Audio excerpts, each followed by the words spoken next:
भाई तू शूद्रों को असिस्ट करने के लिए कह रहा है, कहाँ लिखा है? कौन से संविधान में लिखा है ये बात?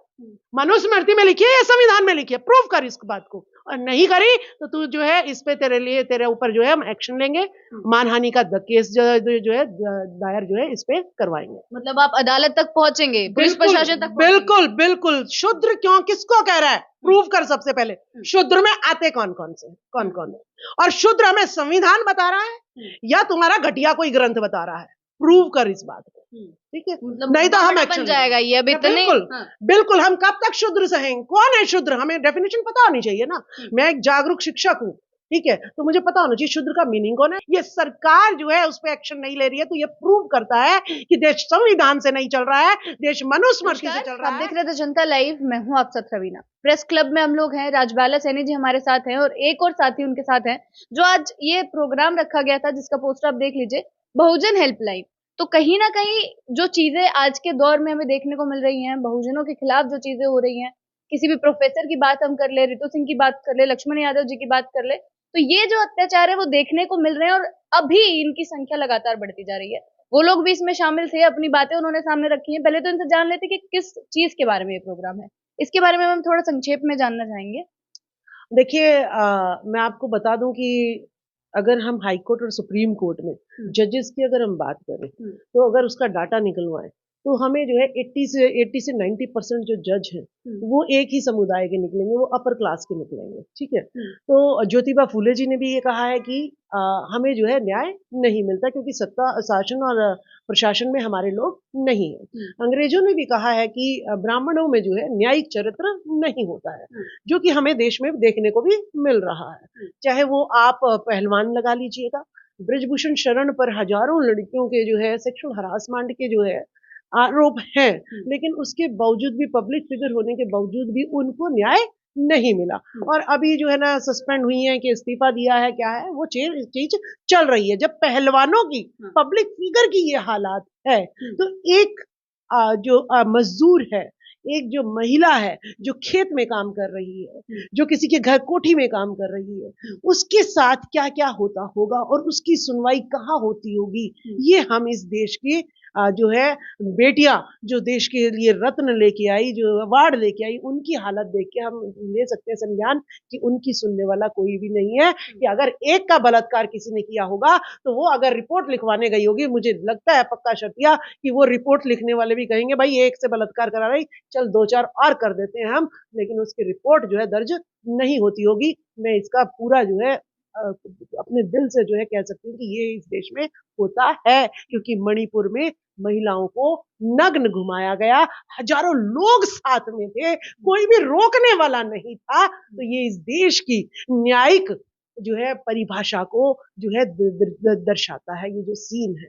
इसीलिए एक बहुजन हेल्पलाइन जो है 8006131818 जो है लागू की गई है, ताकि जो लोग हमें जज बनने से रोक रहे हैं, जो लोग हमें जो है एमपी एमएलए बनने से रोक रहे हैं, जो लोग हमें जो है मुख्यमंत्री बनने से रोक रहे हैं, जो हमें जो है नक्सलवादी बताते हैं, जो हमें आतंकवादी बताते हैं, जो हमें जो है बांग्लादेशी बताते हैं, हम जो है उन लोगों के पास ना जाएं और अपने हक अधिकार के लिए खुद जो है मजबूती के साथ खड़े हो सके, लड़ सके। इसीलिए जो हेल्पलाइन नंबर जो है चालू किया गया है। इसमें डीजीपी साहब है हिमाचल से, और बहुत सारे डीजीपी हैं, एमपी नभ कुमार सरनिया जी भी हैं, एक्स एमपी राजकुमार सैनी जी भी हैं। ये मजबूत टीम जो हमारे साथ खड़ी है, तो यानी अगर मेरे भाई के साथ कुछ होता है, मेरी बहन के साथ, बहुजन समाज के साथ कुछ होता है और हम जो है उस पर एक्शन लेते हैं, तो मुझे पता है मेरे बैक में हमें सपोर्ट देने के लिए, हमें कानून समझाने के लिए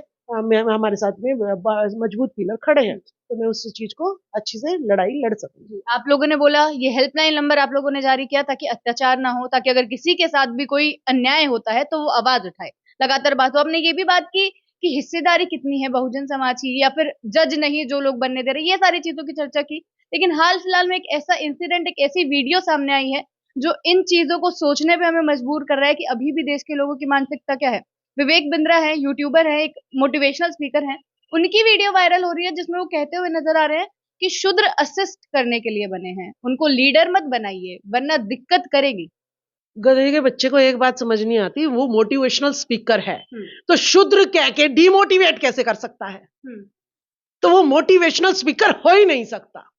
कि मोटिवेशनल स्पीकर ये नहीं होता कि अपने परिवार को मोटिवेट करे और दूसरे को डिमोटिवेट करे, तो वो षड्यंत्रकारी है, वो मोटिवेशनल स्पीकर नहीं है। दूसरा बात, पहले यानी तुम कबूल रहे हो कि तुम्हारी वर्ण व्यवस्था में हम शूद्र थे, और आज तुम शूद्र का मतलब ही गुलाम है। हम असिस्ट कर सकते हैं, हम सेवा कर सकते हैं, हम लीडर नहीं बन सकते, ये तुम कह रहे हो। और आज के तुमने नाम चेंज कर दिया, शूद्र से हिंदू बना दिया, और हिंदू का भी फारसी में मीनिंग क्या होता है? गुलाम होता है। यानी शब्दों का हेर फेर करना भाजपा राज में बहुत चल रहा है, लेकिन मतलब इनका वही होता है। तो यानी आज तुम हिंदू बना रहे हो, शूद्र से हिंदू नाम चेंज कर दिया, लेकिन रखना तुम हमें आज भी गुलाम ही चाहते हो। लेकिन जिस दिन ज्योतिबा फूले की गुलामगिरी जो है मैदान में आई थी, जब सत्यशोधक समाज ज्योतिबा फूले का मैदान में आया था, तो तुम्हारी मजबूरी हो गई थी कि तुम घर घर जाके आर्य समाज की स्थापना कर सको। तो इस देश में जो है गौतम बुद्ध की जड़ें आपने काटना चाहिए, दराशाई करना चाहिए, लेकिन फूट फूट कर जहां खोदते हैं वही बुद्ध निकलता है। आज भी उसको मिटा नहीं पाए, उस इतिहास को। आप गुलामगिरी, किसान का कोड़ा आज तक जो है छुपा नहीं पाए, चाहे आप स्कूलों में लागू मत करो। संविधान की प्रस्तावना, उद्देशिका जो प्रेयर के रूप में स्कूलों में और कोर्टों में हर जगह पढ़ाई जानी चाहिए थी, लेकिन आपने नहीं पढ़ाई। लेकिन उसके बावजूद भी इस देश में जो आप इस देश का मूल निवासी है, जिसको आप शूद्र कह रहे हो, वो आज जो है डॉक्टर बन रहा है, इंजीनियर बन रहा है, दूसरे देशों में राज कर रहा है। वो दिन हम इन्हें दिखाएंगे कि तुम असिस्ट करने के लायक हो, क्योंकि तुम्हारे अंदर न्यायिक चरित्र नहीं है। न्यायिक चरित्र हमारे अंदर है। हम सोने की चिड़िया बार बार बोलते हैं, ये जो लाइन है कि जाति कभी नहीं जाती, और जब ऐसे बयान या ऐसी वीडियो वायरल होती है तो इस लाइन को सोचने पर मजबूर करते हैं। क्या सही में भारतवर्ष जैसे देश, जब हम बात करते हैं कि दिन प्रतिदिन हम आगे बढ़ रहे हैं, नई मिसालों को छू रहे हैं, फिर भी ऐसे बयान आ जाना उन लोगों से, एजुकेटेड जो लोग हैं, जो इतने सारे लोगों को इन्फ्लुएंस करते हैं? देखिए, द्रोणाचार्य है जो ये आपने बिंद्रा जो कहा है, वो द्रोणाचार्य है। उसने अर्जुन को श्रेष्ठ करने के लिए एकलव्य का अंगूठा काट दिया। ठीक है, इनको पता है कि टैलेंट में यहाँ के मूल निवासियों को हरा नहीं सकते हैं, इसीलिए इनको डिमोटिवेट करना पड़ेगा और इनके टैलेंट को खत्म करना पड़ेगा, नहीं तो हम श्रेष्ठ नहीं बन सकते हैं। विवेक बिंद्रा जैसे लोगों को क्या संदेश देना चाहेंगे जो इस तरीके की चीजें बोल जाते हैं? देखिए सर, सबसे पहले तो सरकार को एक्शन लेना चाहिए कि आप जो है किस तरीके से जजमेंट जो है पास कर रहे हैं कि शूद्रों को सिर्फ असिस्ट के लिए ही बनाया गया है, लीडरशिप के लिए नहीं बनाया गया है। तो ये जो है एक ऑब्जेक्शनेबल जो है पॉइंट उन्होंने जो स्टेटमेंट दी है, इस पे सरकार को एक्शन लेना चाहिए। अगर सरकार एक्शन नहीं लेती है तो इसका मतलब सरकार भी चाहती है कि ये जो शूद्र जो कह रहे हैं, शूद्र है यानी वर्ण व्यवस्था है, वर्ण व्यवस्था है तो यानी मनुस्मृति है, तो यानी ये देश मनुस्मृति से आज भी चल रहा है। ये सरकार जो है उस पर एक्शन नहीं ले रही है, तो ये प्रूव करता है कि देश संविधान से नहीं चल रहा है, देश मनुस्मृति से चल रहा है, देश संविधान से नहीं चल रहा है। इसीलिए हेल्पलाइन बनाने की जरूरत पड़ रही है, क्योंकि मनुस्मृति में तो लिखा हुआ है कि औरतों को तो बिल्कुल भी पढ़ने का अधिकार नहीं है। ठीक है, तो इसीलिए ये हेल्पलाइन जो है शदाब खान, एडवोकेट सैयद शदाब खान है, इन लोगों ने जारी की है, और मैं कहूंगी बहुत बढ़िया भाई का कदम है। और हम डीजीपी साहब के, भाई शदाब के और एमपी नव कुमार सरनिया जी के साथ मिलकर जो है काम करेंगे, और हम जो है विवेक बिंद्रा जो है, जवाब क्या है ऐसी थी। देखिए विवेक बिंद्रा जी, आप जैसे लोग जो हैं, जब सत्ता से जब जो है 90% लोग जाग जाएगा बहुजन समाज, तो आप लोग जो है जैसे राजरत्न अंबेडकर का फीता बांधा था पांव धोकर, उसी तरीके से आप लोग जो है इतना अपने आप का रूप परिवर्तित कर लेंगे कि आज हमें कह रहे हैं कि हम तुम्हारी गुलामी के लिए बने हैं, कल ये कहेंगे नहीं जी हम तो आपके चरण धोने के लिए बने हैं। तो ऐसी बकवास बंद कर दीजिएगा, हम जो है एक्शन लेंगे, एफआईआर दर्ज कराएंगे। भाई तो शूद्रों को असिस्ट करने के लिए कह रहा है, कहाँ लिखा है? कौन से संविधान में लिखा है ये बात?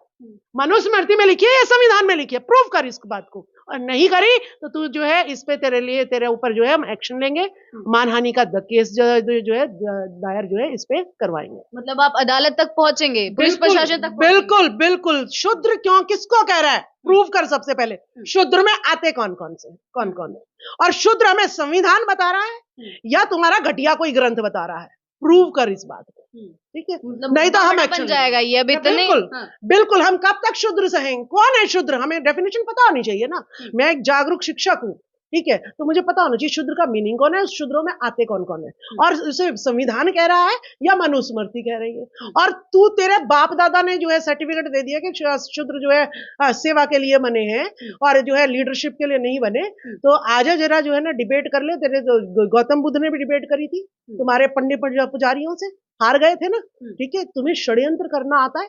और मैं आपको बता दूं, वो नितिन गडकरी जो बोल रहे थे, नितिन गडकरी कहते हैं हम तो बिना आरक्षण के अपने टैलेंट के हिसाब से जो है देखिए कहां कहां पहुंच गए। अरे षड्यंत्रकारियों, तुम जो है चोरी करके बैठ जाओ, किसी के घर पे कब्जा करके बैठ जाओ और फिर कहो कि नहीं भाई मुझे तो अपने टैलेंट के हिसाब से चोरी करना, लूटना, षड्यंत्र रचाना, ठीक है, ये कोई कामयाबी नहीं होती, ये कोई टैलेंट नहीं होता है, ठीक है।